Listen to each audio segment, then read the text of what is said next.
여러분들 입국 절차에 대해 어떻게 생각하고 계신가요? 입국 절차라 아무래도 다른 나라 사람을 국내에 들이는 거다 보니까 엄청 빡세지? 뭐 이렇게 생각하고 계신 분들이 많으실 텐데요. 아무래도 입국 신고서 작성, 입국 심사 등등 한 번 외국에 가려면 할 일이 엄청나게 많잖아요. 심지어 코로나19로 인해 음성 확인서를 제출하거나 PCR 검사를 받아야 하는 나라도 많죠. 그런데 최근 중국이 집계를 포기할 정도로 코로나 확진자가 늘어나면서 많은 국가가 중국에서 들어오는 사람들을 대상으로 방역 조치를 강화하고 있는데요. 여기 다른 나라보다 빡센 방역 조치 강화로 화제가 된 나라가 있습니다. 바로 대한민국. 뭐? 우리나라라고? 아니 지금 실내 마스크도 해제하겠다 말겠다 말도 많은 상황이 무슨 소리야? 라고 생각하고 계신 분들이 있을 것 같은데요. 사실 우리나라는 코로나19 발생 초기에 약한 대우로 피해를 봤었습니다. 그러다 보니 이번에는 중국에서 오는 사람들에게 엄격한 방역 조치를 하면서 코로나19 확산 방지에 힘쓰겠다라는 입장을 보이고 있죠. 아니 얼마나 힘을 썼는지 특별한 이유가 없으면 단기 비자 발급을 제한해버린다고 하네. 이건 사실상 중국인의 입국을 금지한 거나 다름없는 거지. 하지만 중국은 이제야 겨우 코로나 규제가 완화되어 해외여행을 가려던 참인데 우리나라가 빡세게 입국을 막아버리니 화가 잔뜩 나서 우리나라를 욕하는 중이라고 하는데, 자 그럼 뭐 너의 입국 비밀 안돼 돌아가. 너네는 우리가 곱게 환영해줄 수 없어. 중국인 입국 규제 편 지금 바로 시작합니다. 지금으로부터 약 3년 전인 2020년 코로나19가 확산되기 시작하면서 중국인의 입국을 전면적으로 금지하자는 목소리가 커졌었습니다. 당시 우리나라 정부는 14일 이내에 후베이 등 지역에 방문한 외국인에 대해서만 입국을 금지했었죠. 그 이유는 입국을 전면 금지하는 것이 그렇게 큰 효과를 낼 수 없다고 판단했기 때문이었지만 당시 그 정도의 대처로 코로나19를 막기는 역부족이었습니다. 2022년 12월 30일 기준 코로나19 누적 확진자 수가 우리나라 인구의 절반이 넘는 약 2,900만 명이라고 하니까, 그런데 최근 우리나라 정부가 3년 전에 안일한 대응과는 전혀 다른 초강수 대응을 하는 중이라고 하는데요. 아니 우리나라 정부가 중국 관광객이 한국에 오는 걸 사실상 금지했다는 겁니다.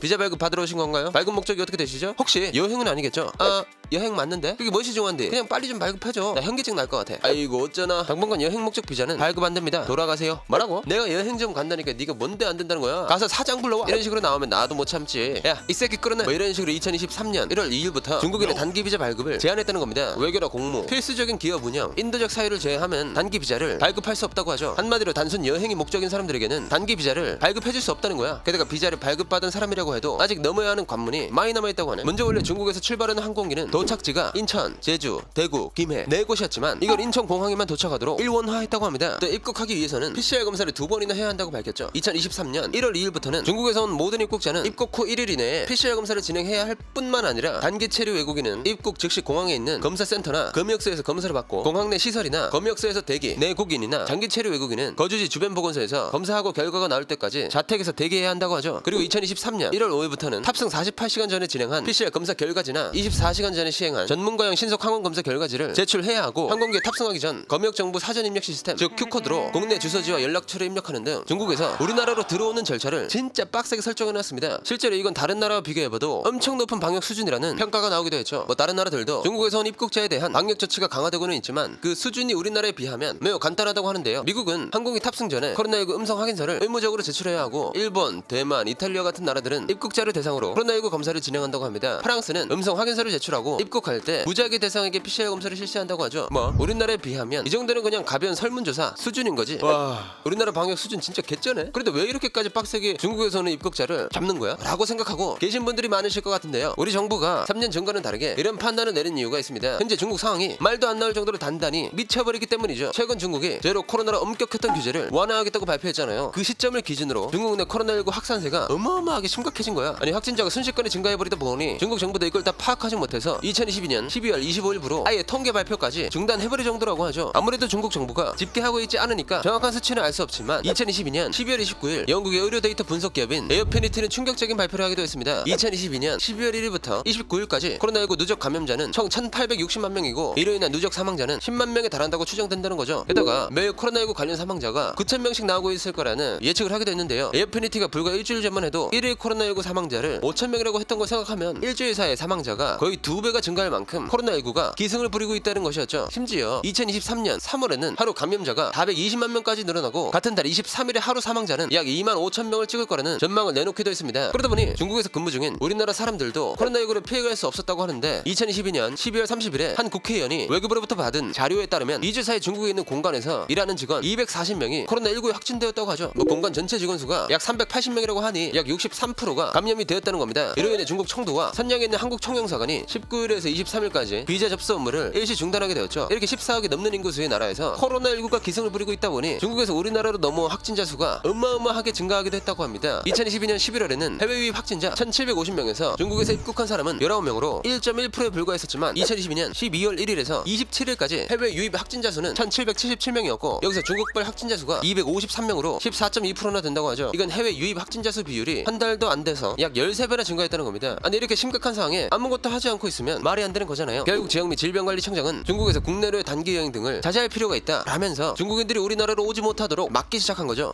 진짜 이건 막을만 했네. 그런데 중국인들은 왜 우리나라로 들어오려고 하는 거야? 라고 생각하시는 분이 많으실 것 같은데요. 뭐 중국인들이 우리나라로 들어오려고 하는 이유 중 하나는 일종의 보상심리라고 합니다. 이제까지 제로 코로나로 인해 해외는 당연히 못 가는 상황이었고 심지어 국내에서도 자유롭게 돌아다닐 수 없는 상태였잖아요. 근데 이 중국에서 제로 코로나 정책을 완화하기 시작하니까 중국인들이 이제껏 참아왔던 욕구가 막 끌어오르기 시작한 거지. 실제로 중국에서 국경을 재개방한다는 발표를 한 이후 한 여행 사이트 인기 여행지 검색량이 30분 만에 2021년 대비 10배 증가했다고 합니다. 이 중에는 특히 최고 인기 지역에 마카오, 홍콩, 일본, 태국과 함께 우리나라도 포함되어 있었다고 하죠. 하지만 중국인들이 한국을 찾게 된 이유는 단순히 관광 때문만은 아니라고 하는데요. 중국은 코로나19 확산세가 매일 정점을 갈아치울 정도로 심각하다고 했잖아요. 그러다 보니 중국 약국에는 약이 들어오기만 하면 떼거리로 몰려와서 먼지 하나 없이 쓸어가고 있죠. 결국 중국 내부에 있는 약국에는 언제나 감기약, 해열제 등이 바닥난 상태인데 아니 외국 약국에는 이런 약들이 많이 남아있다고 하네. 이러는데 여러 중국인들이 우리나라에서 감기약과 해열제를 구매해서 중국 본토로 보내려고 한다는 겁니다. 만약 이런 상황에서 중국인들이 우리나라로 들어오기 시작한다? 그럼 중국인들에게 약국은 순식간에 털리는 일이 생길 수 있게 되겠죠. 그렇게 되면 우리나라 국민이 약을 구하지 못하는 불상사가 발생하게 될 거고 결국 우리나라 국민의 안전을 지키기 위해서라도 중국인의 입국 제한을 해야 하는 상황인 겁니다. 하지만 이번 방역 조치 강화로 중국에서 입국하기가 진짜 빡세긴 하잖아요. 결국 중국 내부에서도 우리나라를 향한 불만의 목소리가 터져 나오고 있다고 하죠. 와, 대한민국 믿고 있었는데 이렇게 배신을 때린다고? 진짜 니네가 우리한테 그러면 안 되지. 맞아, 진짜 치욕스럽다. 우리 중국의 중국, 우리가 이런 모욕적인 말을 듣고 가만히 있어야 해? 이참에 우리가 얼마나 무서운지 지들을 보여줘야 한다니까. 한국? 그런 곳 이제 가지 말자고. 그러니까 말이야, 니들이 우리한테 그러고도 잘 살 것 같아? 뭐 이런 식으로 온라인상에서 비판적인 글들이 올라오고 있다고 합니다. 중국 외교부 대변인도 우리나라의 방역 조치 강화에 대해 방역 조치는 도를 넘지 말아야 하고 교류 협력에 영향을 주면 안 된다 라고 말하며 불만을 표했다고 하죠. 그런데 이렇게 중국인이 화가 잔뜩 날 수준의 방역 조치 강화에도 우리나라에 입국하는 중국인을 완전히 막을 수는 없다고 하는데요. 일단 앞에서 설명해 드렸던 것처럼 특수한 경우에는 단기 비자 발급이 가능하죠. 또 장기 비자는 발급 제한이 되지 않기 때문에 장기 체류를 위해 들어오는 건 막을 수가 없다고 합니다. 그리고 여기서 가장 문제가 될 수 있는 것은 중국 본토에서 우리나라로 들어오는 사람들에게만 강화된 방역 조치가 적용된다는 거야. 즉 중국에서 홍콩이나 마카오로 갔다가 다시 우리나라로 넘어오는 사람들에겐 강화된 방역 조치들이 적용되지 않는다는 맹점이 있는 거고 이런 맹점을 이용해 우리나라로 오는 사람들이 늘어날 수 있다는 거죠. 실제로 지난 2023년 1월 3일 인천국제공항으로 입국한 40대 중국인이 입국 당일 신종 코로나 바이러스 확진 판정을 받았다고 합니다. 이로 인해 임시생활시설 해당 호텔에서 격리가 될 예정이었으나 격리를 거부하고 달아나버렸죠. 이는 명백한 감염병 예방 및 관리에 관한 법률 위반 혐의이다 보니 중국인들의 입국을 금지시켜야 한다는 대표적인 이유라고 하면서 많은 사람들의 주목을 받고 있습니다. 아니 도주하는데 대형마트까지 방문했다는 사실이 밝혀지기도 했고 그 과정에서 또 얼마나 많은 바이러스를 퍼뜨렸을지 생각해보면 말 그대로 어질어질하니까. 그리고 이런 문제들은 우리나라에서만 벌어지는 것은 아니었는데요. 이탈리아 밀라노에선 입국한 중국인 여행객 2명 중 1명이 코로나19 바이러스 확진 판정을 받았다고 하죠. 결국 우리나라 정부가 중국에서 오는 관광객 규제를 강화하는 것은 중국에서는 변이 바이러스 감시에 주안점을 둔 정책이다 라는 평가가 나오고 있습니다. 아무래도 코로나19가 무서운 이유 중 하나가 변이 바이러스가 계속 나오고 있다는 점이잖아요. 하루에 확진되고 있는 중국인만 수백만이 넘어갈 거라고 하는 상황에서 새로운 변이 바이러스가 나오는 건 피할 수 없는 일이라고 합니다. 그래서 중국에서 변이 바이러스가 발생하면 그게 얼마나 위협적인지 또 감염률은 얼마나 되는지 이 같은 것들을 파악할 시간을 벌려고 한다는 겁니다. 중국 내 공간에서 단기 비자 발행을 제한하는 초강수를 둔 우리나라 정부, 새로운 변이 바이러스까지 나오고 있는 상황에서 앞으로 정부의 판단을 지켜봐야 할 것 같네요. 자, 그럼 이제 더 이상 코로나19와 같은 바이러스가 확산되지 않기를 바라면서 오늘의 1급 비밀 마치도록 하겠습니다. 다음에 또 다른 이야기를 담수려 1급 비밀 파일을 들고 다시 찾아오도록 하겠습니다. 감사합니다.